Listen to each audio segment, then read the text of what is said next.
மதுரையில் உள்ள அழகர் கோவிலில் இருக்கும் 18ஆம் படி கருப்பசாமி சன்னதியின் கதவு ஏன் இன்று வரை திறக்கப்படுவதில்லை தெரியுமா?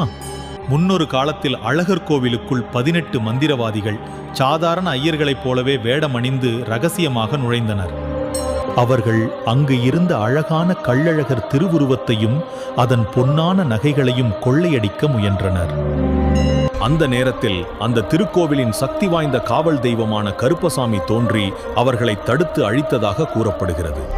அவர்கள் சக்தி வாய்ந்த மந்திரவாதிகள் என்பதால் கருப்பசாமி அவர்களை அழித்ததுடன் ஒரு முடிவும் செய்தார். அவர்கள் அடக்கம் செய்யப்பட்ட அதே இடத்திலேயே ஒவ்வொருவரையும் ஒவ்வொரு படியாக மாற்றினார். அந்த மந்திரவாதிகளின் அதீத சக்தி காரணமாக அவர்கள் அடக்கம் செய்யப்பட்ட அந்த சன்னதியின் கதவை மூடச் சொல்லி கருப்பசாமியே உத்தரவிட்டதாக கூறப்படுகிறது.